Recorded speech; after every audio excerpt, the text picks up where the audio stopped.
Hi. How's everyone doing today? Um, Let me know if you can hear me okay. Let me know if there is some issues with hearing me. I'm connected into my Ethernet, not connected to my Wi-Fi. I have a comfort zone with my Wi-Fi, and so using my Ethernet is always strange to me. But just let me know if you can hear me. Um, okay, and then I'll get started in just a moment. Let me see here. I'm checking one thing first. Going to see if this works. Okay.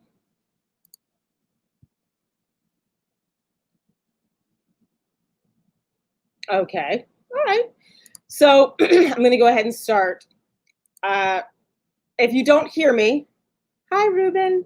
Good to see you too. Ruben, let me know if you can hear me. Oh, you can hear me clearly. Okay, wonderful. Okay, excellent. Hi, everyone. So I wanted to have a conversation today because at the beginning of the week, I was talking about this election and then found out that Kamala Harris was going to be vice president, and I got very emotional about it. As anybody who believes in not only just representation but policies that could dismantle systemic oppressions, and she is someone that stands for that. So I am excited about it. I know that it's going to be a really tough road in these next 80 some odd days. I believe it's 81, might be 80. But in these next 80 some odd days, there is some very serious issues that need to be addressed. I'm sitting on my ball. I'm sitting on this ball. It's comfortable, but it puts me very close to my computer. I'm gonna try to push back a little bit. So there's a lot to discuss today. I'm going to also be live at the K-Hive tonight at our usual time of 9 p.m. Eastern Standard Time, and I will get more into voting. But I wanted to talk about some stuff that was personal to me. And one of the things that's personal to me is I'm going to start with homelessness. Right now, there was a study that just came out. I'm going to talk about homelessness and voting. Okay.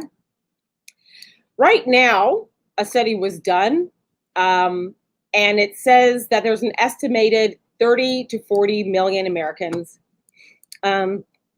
slated to be homeless. This is grotesque. This is horrifying. I was on the verge of being homeless when I was a child. My mother worked sometimes 3 part-time jobs to try to support us, her 3 children, Mondrian, Matisse, and I. And like a Dickens story, we were evicted right before Christmas one year. And my grandfather lived in Washington, D.C. My grandfather was not wealthy by any stretch of the imagination. He was a professor. He had a storage facility in Albuquerque, New Mexico. And so me and my brothers and my mom moved into that storage facility. And that's where we lived. There was no bathtub. There was no shower. There was just a sink. And it was just one room. And the reason why I want to talk about homelessness for a moment now is because the election is about to happen. We're about to have an election where a lot of people will not have a home with an address to vote. It's frustrating for me to talk about this without getting emotional, because this administration has been assaulting vulnerable communities. Well, I love you. Thank you. Has been assaulting vulnerable communities from the moment he got into office, and really before then, because we know his father, Fred Trump, was a real estate mogul in Queens here in New York. And we know that Trump and his father did not allow Black people to live in their building. They would put C on the application for colored. So Trump and his family have long been white supremacists. I don't even like this word, white supremacist. It seems almost flattering at this point. I feel like they're flattered by the word. So I don't even like using that word. Trump and his father have been hateful people for a long time. Trump is a hateful person. Trump is a cynical person. Trump is an unhappy person, right? You don't need a degree in psychology to know that somebody who would let 170,000 people die from COVID, that's not a happy person. Happy people wouldn't do that, right? A good person would make sure there was a relief package to take care of their fellow Americans. Now, my husband comes from a conservative family, a Republican family. And so sometimes I ask him to be like I ask him to be my conservative translator. You know, why would they be like this? Why would Trump allow 170,000 Americans to die? Why would the Republicans in the Senate allow that? Why would the Republicans in the Senate be fine with letting almost 40 million people be on the verge of becoming homeless? Why? Why would you let that happen, right? You have to be very cynical to allow that to happen. My husband has said, and my husband is like liberal, anti-racist, Mr. Feminist, but he grew up in that environment where a lot of conservatives would always justify some cruelties that were happening in our country. Oh, they didn't work hard enough. They didn't save well enough. Knowing that Bobby, my husband, and his family, they had money, not tons of money, but they had money, and they could pass it down to each generation. They had intergenerational wealth.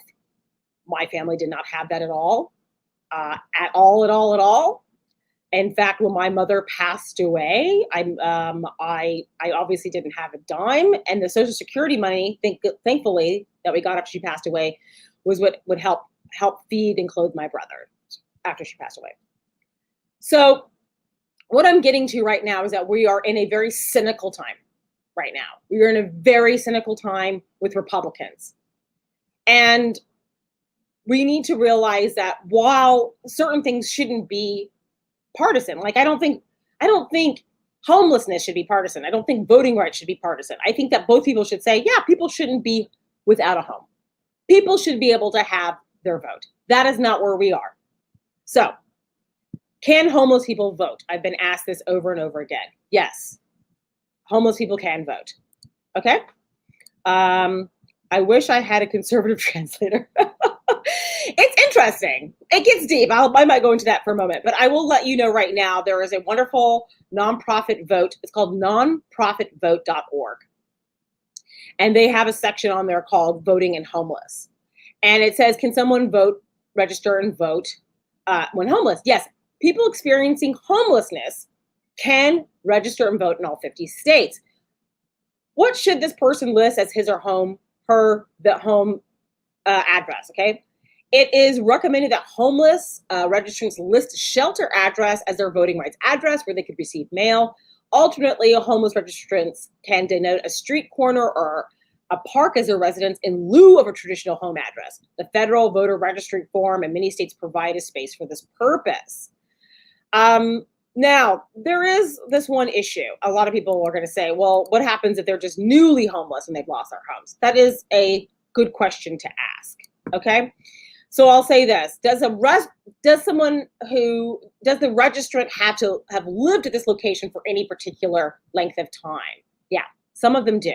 Most states have some duration of residency requirements for voter registration. For example, having resided for 30 days or more before election in your city or state, contact your local officials to find out what the rules are before your state. Okay, so basically that's saying, well, you need to be homeless for 30 days living at that shelter before the election. Not a great rule, but I want you to know there are organizations to support that are working on this issue. I suggest you all go to nonprofitvote.org and you can donate money to them. They are going to be trying to alleviate this issue. Okay? They're going to be working on this issue. It is incredibly frustrating, though, that this is something that's happening. And by the way, Republicans know this. Donald Trump is not running on policies. No, he is running on racism. He's running on destruction. He's running on cruelty. He wants to disenfranchise people. How do you disenfranchise people this election? COVID, homelessness, racism, threats. Okay? And there's also this other odd element going on now, which is having to do with a bunch of conspiracy theorists, which is also another just wild. Yes, of course. And of course, the post office, which I will be talking about in this. And he's using the post office. Why is Trump using dismantling the post office, crushing homelessness, crushing poverty, fear, conspiracy theories? You know what? I'm going to tell you some good news. You know why Trump is doing that? Because Trump is slated to lose horrifically and a massive crushing defeat. An embarrassing, can't come back from defeat. Like he won't even have a career defeat. You know what I mean? Like Fox News will think he's toxic. Do you know what I'm saying?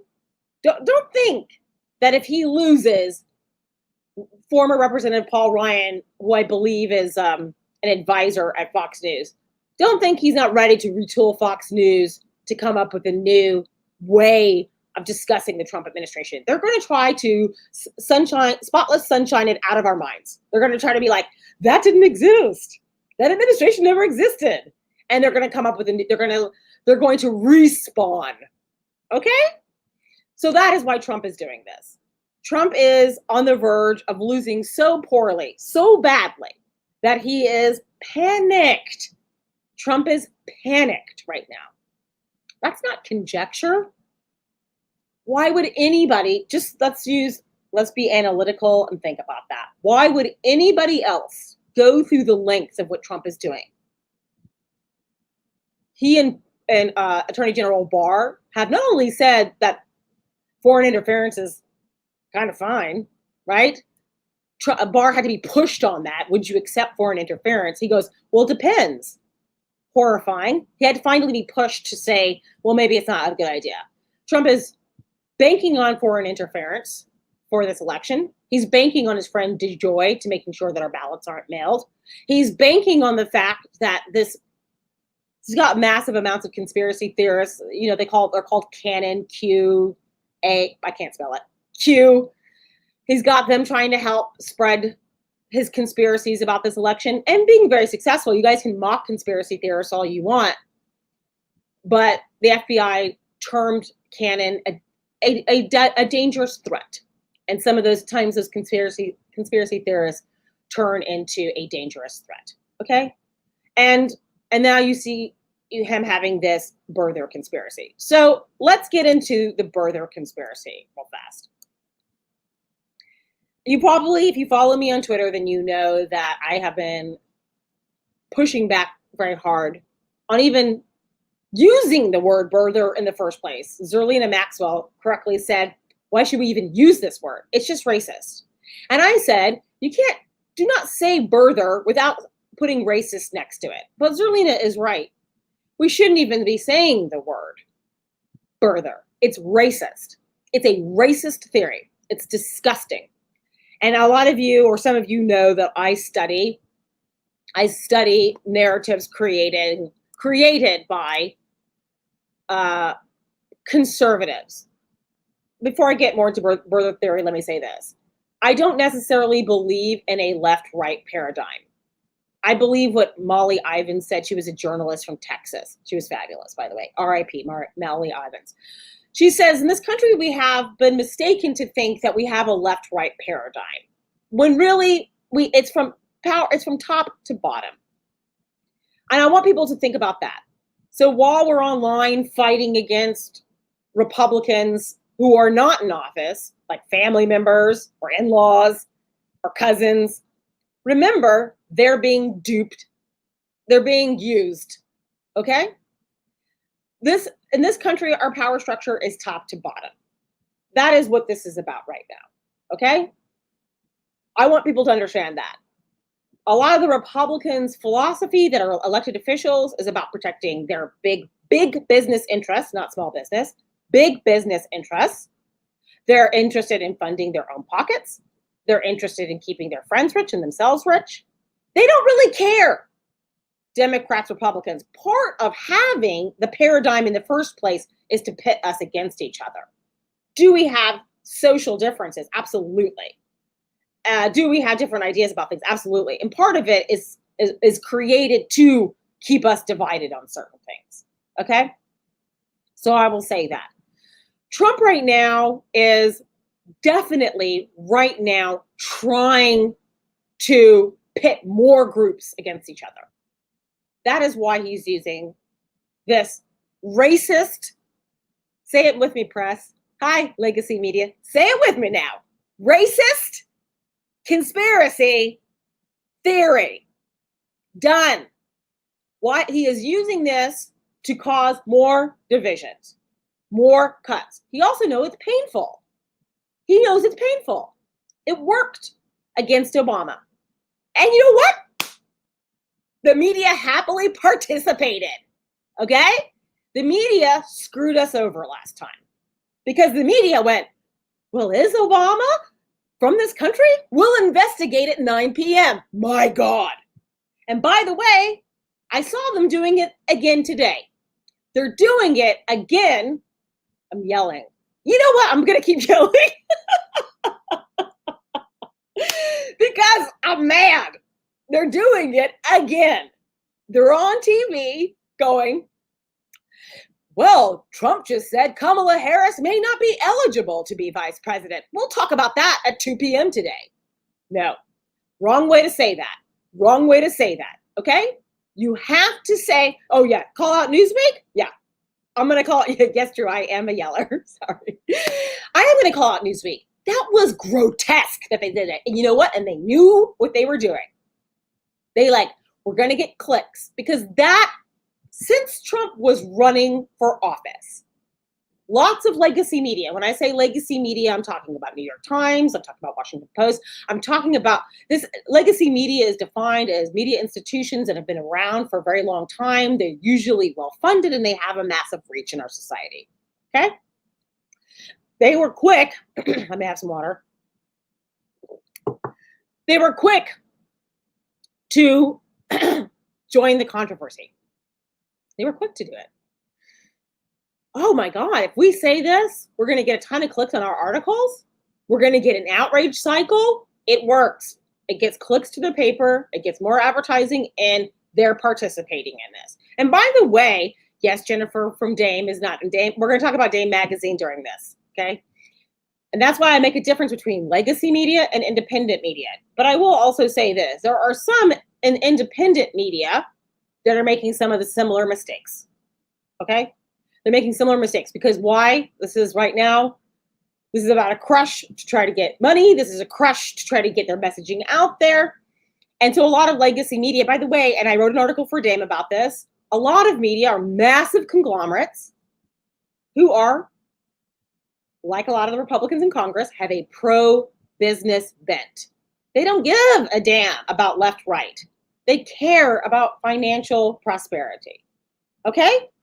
So when people say the media has a left-wing bent, the media has a right-wing bent, no, they have a profit bent. That is what they care about. And they will do what they need to do to make that money. Okay? So remember that when you're getting mad about what New York Times is doing, what Washington Post is doing. And that's why you support local media. That's why you support independent media, especially ones that are doing investigations. Okay? So this birther conspiracy, oh, the media is like this.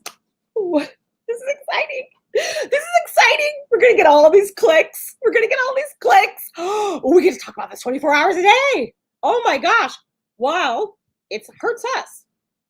While it's painful for BIPOC communities, for Black people of color, like me, I'm a Black person of color, hurting Black people, hurting Native people, hurting Latinx people, it hurts us because this country has long tried to delegitimize us, especially when we get into positions of power. Can I tell you something about Toni Morrison for a second? Love her, R.I.P. When she was nominated to get, was it the Nobel Prize? I might be wrong about that. I got to remember this. Anyways, she was getting a big prize, a big literary prize, so I might be wrong. I'll get back to that in a moment. Anyways, she was nominated for a massive prize. And the first thing press did was, well, did they give it to her because she's Black? Immediately. And you'll see Trump use that. That's another tactic people will use. Did Kamala Harris get nominated for VP because she's Black? I don't remember if it's the Pulitzer, Drew. You might have to Google that for me. I could Google, but I don't want to mess up my live stream. I think it's the Pulitzer. Yeah, I think it is the Pulitzer. Thank you. They try to delegitimize her. Toni Morrison was such a boss, such a queen. She went like this about it because she knew she was talented. She knew it. She didn't worry about that, okay? And by the way, Kamala knows that too. She knows she's incredibly intelligent. She knows that she's got it. She knows what she's doing. She's not going to be really, thank you. Pulitzer in 87. So when Toni Morrison won the Pulitzer, white journalists were trying to delegitimize her. You can Google it. Pretty disgusting. They've been doing this to us for years, okay? So this racist birther conspiracy, which is what it is bent on trying to delegitimize Kamala Harris. It's being used in the 24-hour to spawn a bunch of think pieces. Please don't fall for it. If you're on social media, if you're watching this, anytime you see someone doing that, you call them out for it because it's BS and we don't need it. And by the way, let me touch on conspiracy theories for a moment. Why do conspiracy theories proliferate in our society? Because the birther conspiracy is a conspiracy theory, okay? My father-in-law, Dr. Kelly Crace, is a psychologist, a very prominent psychologist. I feel bad for him because I pepper him with questions all the time. I'm always like, why does somebody do this? Why would somebody believe this conspiracy theory? And there's a lot of studies on why someone will believe in conspiracies, okay? Some of them are because they're anxiety-ridden. They feel that they lack control, and they want to feel back in control of a narrative or why something worked out the way that it did. By the way, the Republicans know this. I want you to know this. Republicans that are in office, Republicans that are elected to office, these aren't people will go, oh, these people aren't smart. They're not very intelligent. People seem to think that racists are less intelligent. Nope, that's not true. A lot of racists that are elected to office know exactly what they're doing. They know how conspiracy theories proliferate, and they know how to stoke them, and they know how to create them. Because in our society right now, there are a lot of people that are scared for good reason. I mean, we have to leave our house with a mask because of a deadly virus. That is perfect that is ripe for conspiracy theory. Okay? And I'm bringing it back to how Trump is using this conspiracy theory against Kamala Harris. Conspiracy theorists are people that feel that their privilege is coming into question. Conspiracy theorists believe that they're being disenfranchised. They believe that they're being harmed, but that this conspiracy explains why they're being harmed. There are people that are liberal too, that believe in it, but people who tend to be analytical, who tend to question why, if there's facts there, what the sources is, they tend not to believe in conspiracies. Okay, so Trump knows what he's doing by spreading this racist birther lie. It serves a bunch of functions. First of all, for white people that are in poverty, that haven't been able to accomplish what they thought they would, because America said, if you're white in this country, you're just going to succeed. And when you have poor whites in this country that are struggling, that can't go to the dentist, they believe that Republicans have been able, this is part of the Southern strategy, by the way, is that it's not your fault, poor white people. They took this away from you. These Black people, these Latinx, they always find an enemy. This is part of a narrative creation, and it works well for conspiracy theories. Part of trying to delegitimize Obama, part of trying to delegitimize Kamala Harris is when Black excellence comes in, when Black achievement comes in, woo! You got to start stoking some conspiracy theories, because how did they make that? And I didn't. How did they make it? So it's ripe. So stoking this conspiracy theory against Kamala Harris, it's ripe right now, Because how does this Black woman have this success and this white person says, well, how come I don't? Okay? Trump knows this. Republicans in office and especially Republican think tanks, this is something that I studied and I know this. Republican think tanks, conservative think tanks that are interested in keeping their cash, money. Again, remember, these are about big business, okay? They spend time studying feminist theory, anti-racism theory, and conspiracy theories. They spend time studying it so they can learn to weaponize it. By the way, that's something that Russia has long done.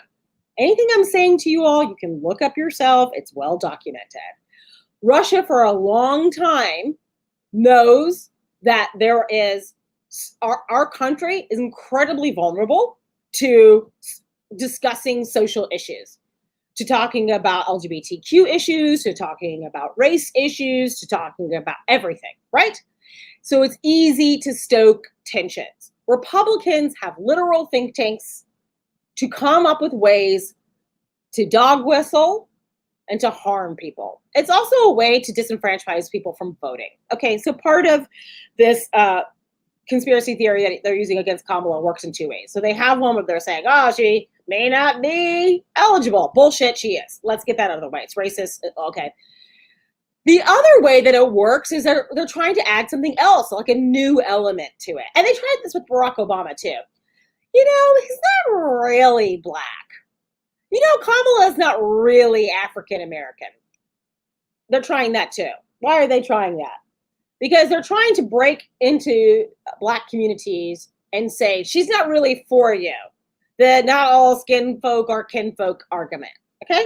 They're trying to do that. They're trying to say, hey, right? She's not really for you. Let's know what she's doing. Let's know what they're doing and be prepared to challenge them back. I'm not interested in that. Okay. So feel free to ask me more questions about that, but I want to get to something really quickly. People are scared. I'm going to talk about the post office for a moment. I know that people are really scared about the post office. And it is scary. And again, why is Trump dismantling the post office? Why did he hire someone like DeJoy, the Postmaster General? And by the way, I mentioned this in my Dame article, which y'all can read. It's online. Here you go. See it? Oh, here you go. There you are. See? Why in the world would Trump do that? First of all, it's interesting. AG Barr, Attorney General Barr, and DeJoy, who's running the post office right now, both of them were huge GOP donors, just like Betsy DeVos is a huge donor. Let's talk about that for a second, okay? Now, why do these people like Betsy DeVos spend so much money? Why did people like DeJoy spend so much money? And why did someone like and why did AG Barr spend a lot of money, right? Because they're going to get so much more back financially, okay? This is why. You got to pay to play. That is the Republican motto. Pay to play. DeVos is invested in private and charter schools. Make her the head of that institution so she can funnel money to herself. DeJoy is invested in other mail companies, other like FedEx, not FedEx. I don't know all the ones that he's invested in, but they're in competition with the USPS. Okay. This is why they do it. AG Barr has been a big donor with him and his wife. And so he gets to run the laws of our land and be Trump's personal lawyer. Okay. So we know that the post office is under assault right now. And it is scary and it is upsetting. And I know everyone's really frustrated right now. I'm telling you right now, it's okay to be scared. It's okay to be frustrated, but please spring into action. You sitting online going, oh my God, this is horrible. It's what's that old saying? It's like a rocking chair, gives you something to do, but doesn't get you anywhere. Spring into action. If you don't know what to do, then you can donate money to law groups like the LDF, NAACP LDF. You can go to Kristen Clark's page on Twitter and support her group. They're gonna be suing. You can support lawyers like Mark Ellis's group, because they're going to be the ones that are bringing lawsuits to try and make sure that we can vote. And by the way, the fight against the post office isn't over just because Congress. Oh, I got a little lipstick on my face. That's because I get all excited. This is because Congress isn't done fighting. To me, Trump actually made a mistake by starting all this so early. It's because we see it as senior citizens who are Republican too. As soon as they stop getting their medication, as soon as they stop getting certain things, they're going to start raising a stink about it. They're not going to be okay about it. The mail, while Trump is going to be trying to target Democrats, it's very hard to figure out who's Republican and Democrat in the mail. They can go county by county, which I think this is their strategy. I don't know what their strategy is yet. But you can't really tell. There's Republicans and Democrats that live in almost every county, right? So what I want you to know is when you read my article for Dame magazine, I put in there a play-by-play of what you can do. And yes, I agree. DeJoy should be investigated, indicted, convicted. Yeah, I agree. Absolutely. I need you to tell every single person that you know that we need to vote early, that we need to get our ballots early, and we can do all these things in person, okay? You do not have to rely on the mail in a majority of states. A lot of states, and I've explained this earlier, there are differences between vote by mail and absentee ballot. Yes, they have the same function, and that's why people are like, they're the same. They're not exactly the same.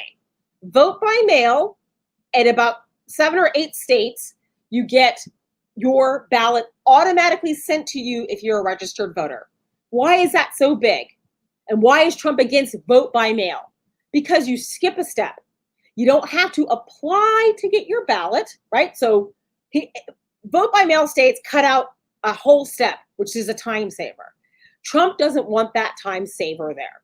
He wants you to have to apply for a ballot, get a witness for the ballot, get the notary, send it in, wait for it to get to the office, wait for them to type it up, wait for them to send you your ballot, wait for you to fill out your ballot. You might fill out your ballot wrong, then it goes back out, taking forever to get there. Then your ballot might be rejected. Do you understand? Vote by mail states have been doing vote by mail. The majority of the vote by mail states have been doing this for a long time. They understand how to fill out their ballot. They know that you put a circle and not an X through voting. They know how not to overvote. They know how to make sure their signature is correct, that it matches what they have on record for them. Okay? For new absentee voters, this might be the first time they're voting by absentee mail, and it can be confusing. All right? So what I'm going to do on the Dame website is I'm going to add examples of how to fill out your ballot. I'm going to also ask people to I'm going to start asking people, can you make examples of how to fill out the ballot and put it online? I'm also going to ask people to do it in several languages, Spanish, simple Chinese, everything. We need to be able to make sure that it's accessible to everybody to filling out the ballot. A lot of Latinx community has been, I think there was a study done, I don't know the exact percentage at this moment, but it's a bulk of Latinx members of community who don't know how to fill out their ballots and are going to be rejected. I will say this, the main reason your ballot gets rejected is because you send it in late. Can't do that this time. Not happening, okay? So I need you to tell your friends, your family, your neighbors, your coworkers, in text message, however, and say, if you're in a state that's early voting, if you're in a state that allows you to start getting your ballot soon, get it now. Get it now. You can do it in person in a lot of states. You can walk up to your county clerk's office, the people that are in charge of your vote. By the way, if you're like, I don't know who's in charge of my vote. Hi, guys and ladies and non-binaries and trans folks. Guess what? Guess what I did? I put a list together for you that says exactly who represents you for your election. Okay? So please go to the Dame website, click on it, and you can find out who is in charge of your local election. Go to that office, apply for the ballot, get the ballot, fill the ballot out, and turn it back in. All right? By the way, this notion that the drop boxes are insecure, not working, that's a total lie. Drop boxes are secure. There's a camera on them 24 hours a day. We would know who they were stolen. Stop. You just ask for my election board when I can request my ballot. That's what you do. Very smart. That's what you do. Immediately ask your county election board, when can I get my absentee ballot? When's the earliest? Find out right away. Okay? So that is total BS. I want people to understand right now. Okay? The last thing I'm going to say, folks, is we want people to turn out. And a lot of people right now, you're going to see them online. Are you sure? Are you sure about, I'm not sure, what do you mean, am I sure? That you can walk in and get your ballot, or the ballot boxes safe? Yes, they're safe. If someone messes with the ballot box, we're going to see who it is on camera. It's them just walking up, trying to smash into this thing, pulling, we're going to see them do it. Do you know what I'm saying? So, no, they're very secure. I'm telling you, they're as secure as the post boxes that are now getting taken away. But anyways, that's what I'm saying to you. I would rather you just get the ballot, turn them in, and also you can track your ballot. If you're like, I'm going to mail my ballot. A lot of states, about 30 states, you can track your ballot. Ballot received. And in some states like California and Colorado, you can say ballot received and accepted. Because if your ballot is rejected, if you vote early enough, you can go and cure your ballot, which means correct your ballot. Oh my God, that's amazing. So do that early. Again, the last thing I'm going to say is this. Unless any of you have any questions, and feel free to ask me. The last thing I'm going to say is one of the reasons why we have a lot of people not really paying attention to politics right now. I'm sure you see some of your friends, they're out at the beach. They're out drinking. They don't seem that concerned, right? You know those people that are like that, right? And it's really infuriating. I'm not trashing people that want to relax and enjoy their life for a moment during this pandemic. I'm not saying that. I'm talking about people that don't seem that concerned about it. A lot of people don't connect policies and voting to their own life. It's one of the reasons why when celebrities make videos and saying, hey, y'all, I'm Ariana Grande, and I think you should vote. A reason why people are just like, and the kids will go like, I don't really care. Cardi B can be out there being like, you kids need to vote. And people are like, cool, and still not vote. Why is that? Because we have to have a message that says more than just vote. Well, Meg Thee Stallion might get some people to vote. She is beautiful. But I'm saying we have to have a more intricate message than that. We have to be able to tell people, listen, I'm going to use an example. This is water. This is New York State water, okay? I get it out of my tap. This is some of the most clean and protected water in the United States. Protected by policies. The air that you breathe is protected or not protected by policies. The television that you're watching, the shows that you're watching are dictated by policies. Everything, the food that you eat is protected or not protected by policies. Policy affects you every second of every single day. And people don't make that connection to voting. If you want more protections of policy, if you want your life to be, if you want your safety and well-being to be protected, if you want to make more money an hour, if you want to do all these things, you want to achieve more in your life, there are certain barriers that you may not even recognize are put in place in front of you because of policy. We need to be able to connect policy and voting. For example, all the Black Lives Matter marches. I have my button. I want people to understand that protesting is incredibly important, but it's just as important as voting. You have to have them together. I think COVID has forced people to connect voting to policy. Yes, I hope so. I do hope so, because there are some people that still don't connect COVID to policy, because Trump has a policy of not helping those who are getting COVID in states. He is not helping them through policy. He's making sure that people are not funded. He's making sure there's not protections. These are policies. And I want people to connect those two together. For example, I saw a young woman, a beautiful Black woman, who said something like, well, I'm not really interested necessarily in voting for a ticket that's just going to keep the status quo of things happening. I understand that feeling. And for a lot of young people and older people, they'll say, I haven't seen a lot change in my life. Why should I participate in this system? By the way, guess who loves that? Republicans. They love it. They love to hear young activists say, I'm not participating in this system. Because guess what? If you don't participate, you're still going to get screwed over. Sorry. Protesting alone does not change the system. It helps because it's visible. It frightens the bejesus out of Republicans in office. But you got to do more. You got to put the voting together. And by the way, I think there's a lot of protesters that are excellent organizing, but you got to put more together. You got to get them from, and I'll tell you why. Because I had a friend that voted third party last election, and I reamed her out about it. And I explained to her why and how she hurt the most vulnerable communities in America.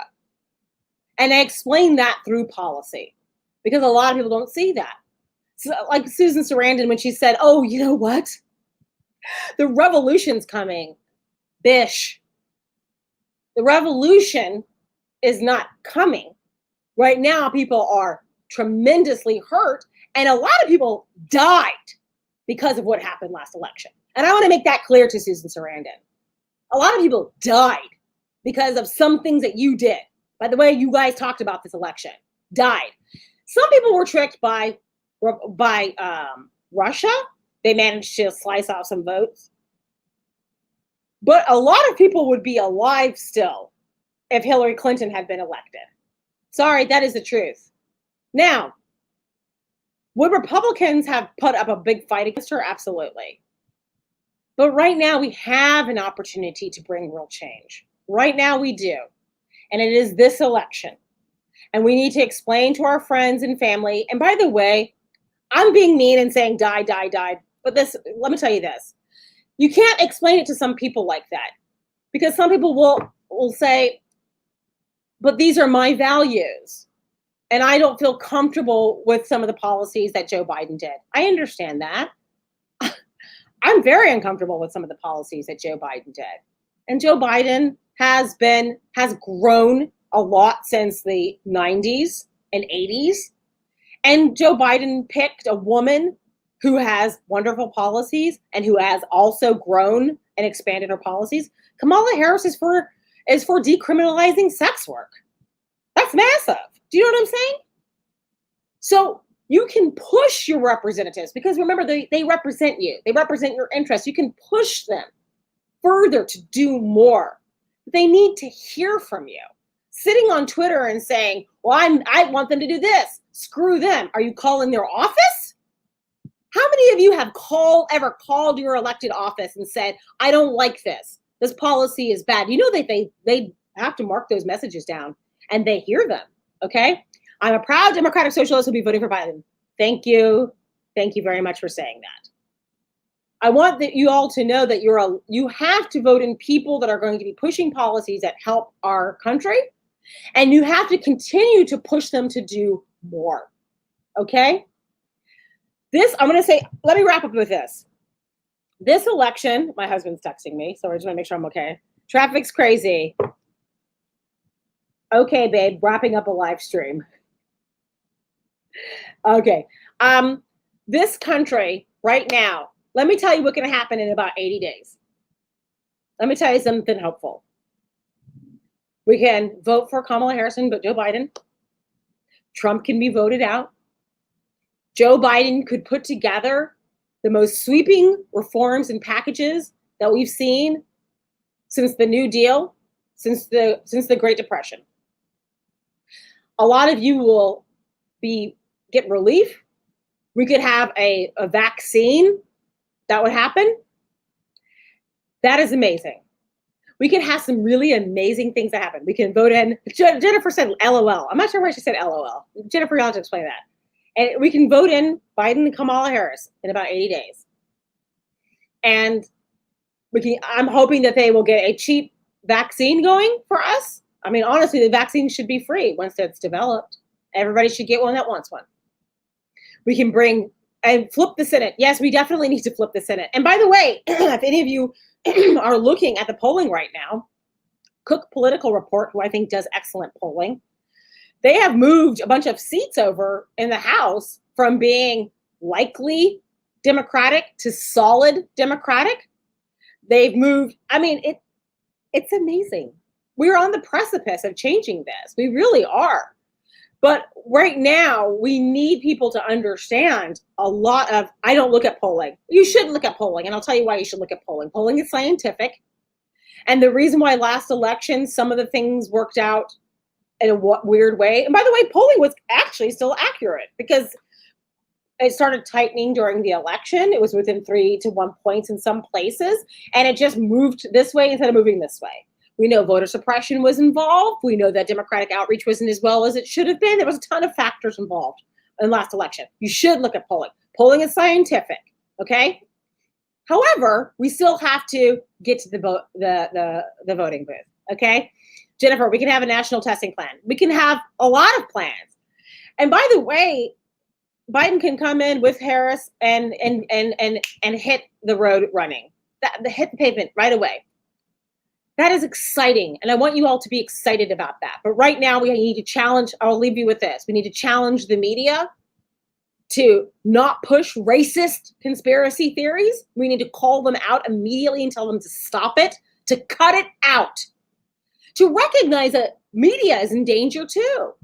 Because if Trump is elected again, this constitutionally protected arena called the media, the press, could be in danger too. So they have a stake in this. It's not a partisan thing. The media should report how they report. The media should report facts, not push up, not support conspiracies. And we can vote early. Vote early. Tell everyone, vote early. I don't care if you wake up every morning on Twitter and Facebook and say hashtag vote early. Get your ballot. You can do it in person. And if you need to vote in the polls during November 3rd, y'all need to be ready to be in line for 12, 14 hours. And disabled people all can't do that. There's a lot of people that can't do that. And Native communities, they got to drive 30, 40 miles to get to the polling place. Let's not do that. Let's vote early, okay? Now, I will say this, peace and hair grease. I will tell you right now, I will continue fighting as hard as I can, but don't thank me. Don't say thanks, Maya, for fighting really hard. My God, fight as hard as I am, okay? Fight as hard as I am, please. You know, when people say black women are going to save us. No, black women are going to save ourselves. Do you understand that? That's why we're not going to let Trump get away with this. But you all need to get up on our level, okay? All right. I love y'all. I'll see you sometime next week. Read the Dame Magazine article.